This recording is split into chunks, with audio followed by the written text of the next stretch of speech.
കാണാലോ അപ്പൊ കാണാം എന്തായാലും. ശരി എന്നാ ശരി, നമുക്കൊന്നും വേണ്ട നിങ്ങളുടെ ആനുകൂല്യമൊന്നും. ശരി അന്നമ്മച്ചേ. അന്നമ്മച്ചല്ല, എലിസബത്ത് ചേച്ചി. ആ നിങ്ങൾക്ക് എലിസബത്ത് ആയിരിക്കും, ഞങ്ങൾക്ക് അന്നമ്മച്ചിയാ. എലിസബത്ത് ചേച്ചി വാ വാ. അറിഞ്ഞു കാണുമല്ലോ അല്ലേ? പിന്നെ അറിഞ്ഞായിരുന്നു. അപ്പം കാര്യങ്ങളൊക്കെ അറിയാലോ. ഓട്ട് എനിക്ക് തന്നെ ഞാൻ പ്രതീക്ഷിക്കുന്നു. ഇവിടെ എനിക്ക് പിന്നെ വന്ന് പറയേണ്ട ആവശ്യമില്ല. എനിക്കായിരിക്കും, നമ്മുടെ സ്വന്തം അന്നമ്മച്ചയല്ലേ, എനിക്കറിയാം. അപ്പൊ പിള്ളേരോടും പറഞ്ഞേക്കണം.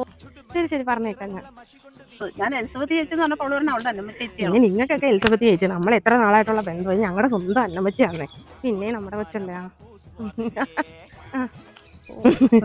അപ്പം എല്ലാം പറഞ്ഞ പോലെ എല്ലാം എനിക്ക് ചെയ്തേക്കണം കേട്ടാ. പിള്ളേരുടെ വീഡിയോ ഒക്കെ ഞാൻ കാണുന്നുണ്ടോ? ചേച്ചി കാണാറില്ല ഇവരുടെ വീഡിയോ ഒക്കെ? പിന്നെ എന്ത് രസമാണ്. ശരി എന്നാ അപ്പൊ പറഞ്ഞേക്കണം, എനിക്ക് തന്നെ എല്ലാം പറഞ്ഞ പോലെ. ശരി ശരി എന്നാ ശരി.